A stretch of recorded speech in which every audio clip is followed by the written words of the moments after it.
सोलापूर जिल्ह्यामध्ये गेल्या 4 ते 5 दिवस पावसाने जोरदार बॅटिंग केली। दमदार पावसाने मोहोळ तालुक्यातील सीना नदी दुथडी भरून वाहू लागली, तर जिल्हा प्रशासनाकडून नदीकाठच्या गावांना सतर्कतेचा इशारा देण्यात आला।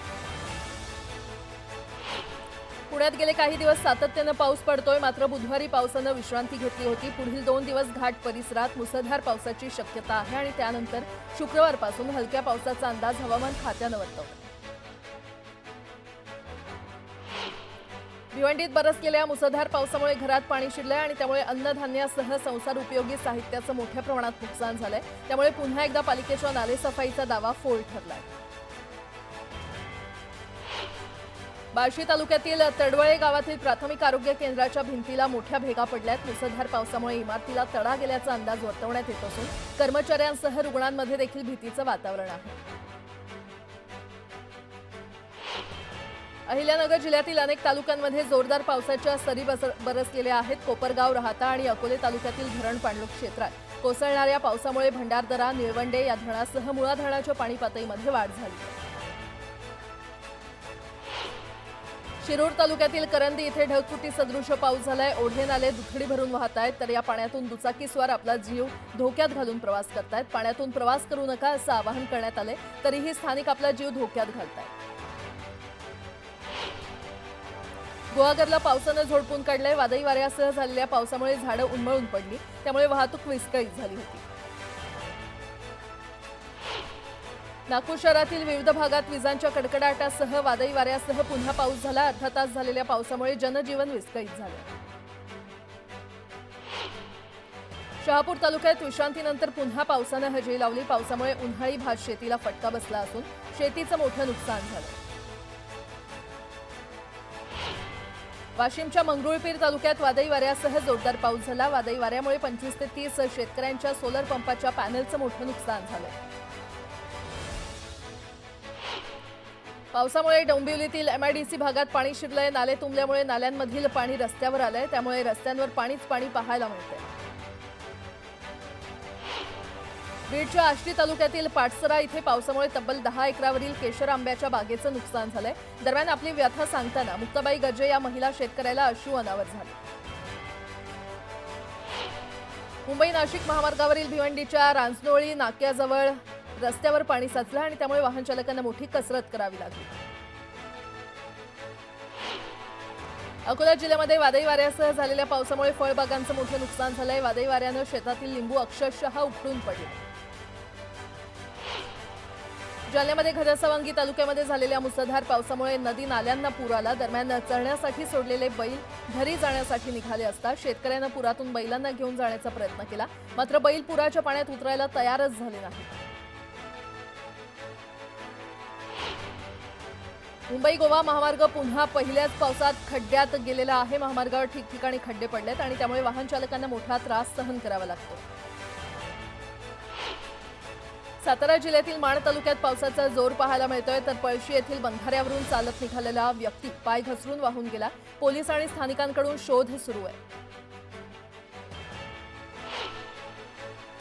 हगवणे कुटुंबियांच्या पोलीस कोठडीमध्ये वाढ झाली। राजेंद्र हगवणे आणि सुशील हगवणेला 31 मे पर्यंत पोलीस कोठडी सुनावण्यात आली आहे। वैष्णवीचा नवरा शशांक हगवणे, सासू लता हगवणे आणि नणंद करिश्मा हिला 1 दिवसाची पोलीस कोठडी सुनावण्यात आली।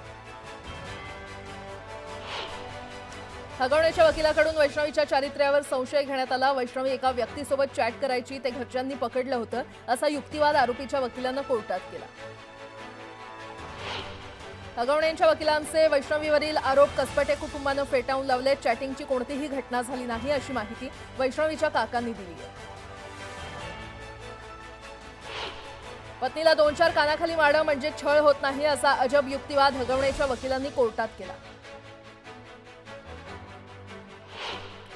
वैष्णवी मृत्यू प्रकरणात निलेश चव्हाणवर अन्याय झाल्याचं म्हणत हगवणेच्या वकिलांनी निलेशला पाठीशी घालण्याचा प्रयत्न केला। केवळ मैत्री खातर वाईट परिस्थितीमध्ये बाळाचा सांभाळ केल्याचा दावा हगवणे यांच्या वकिलांनी केला।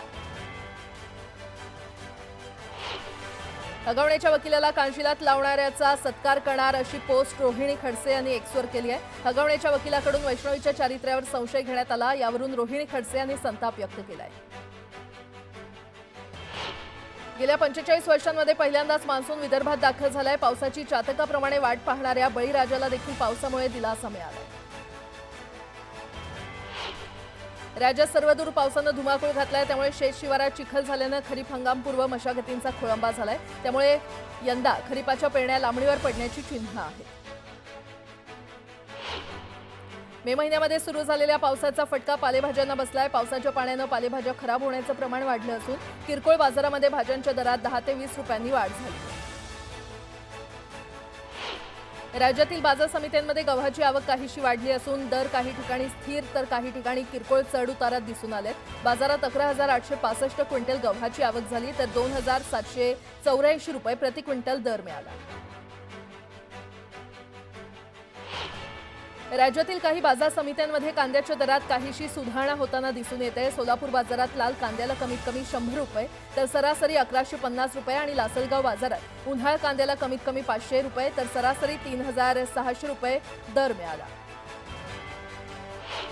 दहिसर भाईंदर उन्नत मार्गाच्या उभारणीसाठी खासगी आणि शासकीय जागेवरील 297 झाडांची कत्तल केली जाणार आहे आणि याबाबतची सूचना महापालिकेकडून प्रसिद्ध करण्यात आली आहे। या प्रकल्पांतर्गत मीरा भाईंदर महानगरपालिका हद्दीमध्ये 3.5 किलोमीटर उन्नत मार्ग तयार करण्यात येणार आहे। भारत सरकारच्या राष्ट्रीय खनिज विकास महामंडळाच्या संचालकपदी साताऱ्याचे भरत पाटील यांची निवड झाली आहे। त्यांनी यशवंतराव चव्हाण यांच्या समाधीस्थळी जाऊन अभिवादन केलं। यावेळी भाजपच्या कार्यकर्त्यांनी त्यांचं जोरदार स्वागत केलं। चोपडा नगर परिषदेच्या वतीनं मान्सूनपूर्व नालेसफाईचा दावा करण्यात आला होता, मात्र पहिल्या पावसातच हा दावा फोल ठरलाय। मुख्य रस्त्यावरच गटारीचं पाणी आल्यानं ये-जा करणाऱ्या नागरिकांना नाहक त्रास सहन करावा लागला। बुलढाण्यात काँग्रेसला पुन्हा एकदा खिंडार पडलाय। काँग्रेसचे माजी आमदार दिलीप सानंदा राष्ट्रवादीमध्ये प्रवेश करणार आहेत तर 13 जून रोजी अजित पवार यांच्या उपस्थितीमध्ये हा पक्षप्रवेश होणार आहे। भुसावळ पालिकेनं शहरातील अवैध बॅनर पोस्टरसह राजकीय पक्षांचे झेंडे हटवलेत। प्रमुख रस्त्यांवरील बॅनर पोस्टर हटवल्यामुळे रस्त्यांनी देखील मोकळा श्वास घेतलाय तर विनापरवाना बॅनर लावल्यास पालिकेकडून दंडात्मक कारवाईचा इशारा देण्यात आलाय।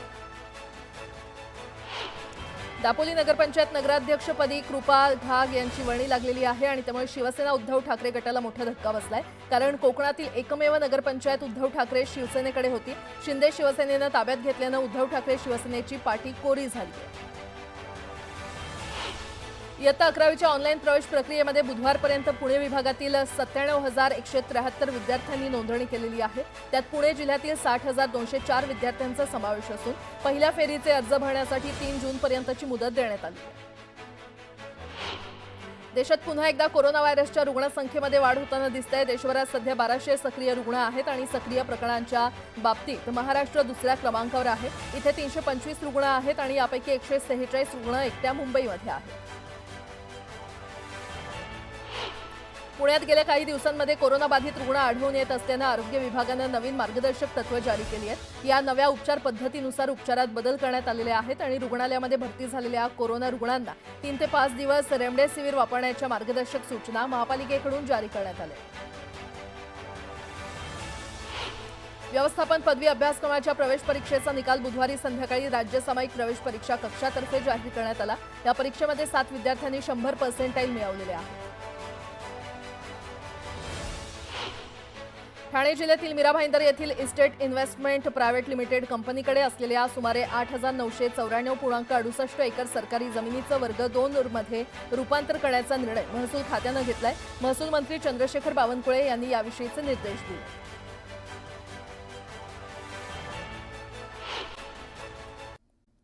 वैष्णवी हगवणे आत्महत्या प्रकरणात पती शशांक आणि दीर सुशील यांनी आई लता आणि बहीण करिश्मा यांचे मोबाईल संच फरार आरोपी निलेश चव्हाण याच्या मदतीने लंपास केलेत। या मोबाईलमध्ये शशांक यानं पत्नी वैष्णवी यांना मारहाण केल्याचे आणि आरोपींमधील संभाषणाचे पुरावे असू शकतात, अशी माहिती पोलिसांनी बुधवारी न्यायालयात दिली। राज्यातील बाजार समित्यांमध्ये तुरीची आवक वाढली आहे। दरम्यान तुरीच्या दरात देखील चढ उतार दिसून आले आहेत। बाजार समितीमध्ये 13,845 क्विंटल आवक झाली असून त्याला सर्वसाधारण 6,407 रुपये प्रति क्विंटल इतका दर मिळाला। जागतिक आरोग्य संघटनेनं कोविड-19 विषाणूच्या पुन्हा वाढत्या रुग्णांबाबत चिंता व्यक्त केलेली आहे। WHOच्या मते फेब्रुवारी 2025च्या मध्यापासून जगभरात SARS कोविड-2 या विषाणूमुळे वाढ नोंदवलेली आहे, तर आता NB181 ला व्हेरियंट अंडर मॉनिटरिंगच्या श्रेणीमध्ये ठेवण्यात आलं असलं तरी त्याची प्रकरणं वेगानं वाढत आहेत। वैष्णवी हगवणे आत्महत्या प्रकरणानंतर चर्चेत आलेल्या राज्य महिला आयोगावर एकही अशासकीय सदस्य नेमण्यात आलेला नाही। आयोगाच्या कर्मचाऱ्यांची निम्मी पदं अनेक वर्षांपासून रिक्त आहेत आणि गेल्या 5 वर्षात आयोगाच्या निधीमध्ये कपात केली जात असून राज्यभरातून दररोज येणाऱ्या शेकडो महिलांच्या तक्रारी अवघे 3 समुपदेशक हाताळत असल्याची माहिती समोर आली। छत्रपती संभाजीनगरमधील पाणीपुरवठा योजनेवरून मुख्यमंत्री देवेंद्र फडणवीस यांनी अधिकाऱ्यांना चांगलंच धारेवर धरलं। कंत्राटदार काम करत नसतील तर त्यांना ब्लॅकलिस्ट करा अशा सूचना मुख्यमंत्री फडणवीस यांनी दिल्या। तसंच अधिकाऱ्यांचा टास्क फोर्स तयार करा, कोणतीही हयगय चालणार नाही अशा सूचना मुख्यमंत्र्यांनी दिल्या। महाविकास आघाडीतील नाशिकचे उबाठा गटाचे नेते बाळा दराडे यांनी माफीवीर या शब्दावरून राहुल गांधींना काळे फासण्याचा इशारा दिलाय। यावर काँग्रेसच्या ओबीसी विभागाचे प्रदेशाध्यक्ष भानुदास माळी यांनी तुम्ही काळं फासणार असाल तर आम्ही त्या पुढे जाऊ असा इशारा उबाठा गटाला दिलाय। उद्धव ठाकरे गटाच्या नेत्यानं काँग्रेस नेते राहुल गांधी यांना धमकी दिल्यानंतर काँग्रेसच्या नेते यशोमती ठाकूर संतापल्या। राहुल गांधी यांना धमकी देणं काही सोपं नाहीये आणि असं कोणीही वायफळगिरी करत असेल तर खबरदारी आम्हाला घेता येते असं त्या म्हणाल्या। जळगाव जिल्ह्याच्या औद्योगिक विकासाला चालना देण्यासाठी उद्योगमंत्री उदय सामंत यांच्या अध्यक्षतेखाली बैठक पार पडली। जळगावचा महाराष्ट्र औद्योगिक विकास मंडळाच्या D+ झोनमध्ये समावेश करण्यावर या बैठकीत सविस्तर चर्चा झाली। यावेळी पालकमंत्री गुलाबराव पाटील देखील उपस्थित होते। मच्छीमारांसाठी राज्य सहकारी बँकेकडून 1000 कोटींची तरतूद करण्यात आली आहे। मत्स्य विकास मंत्री नितेश राणे यांच्या प्रयत्नांना यश आलं असून महिला मच्छीमारांसाठी प्रामुख्यानं ही योजना बनवण्याच्या सूचना मंत्री नितेश राणे यांनी दिलेल्या आहेत। राज्य सहकारी बँकेच्या कार्यालयामध्ये झालेल्या बैठकीत ही घोषणा करण्यात आली।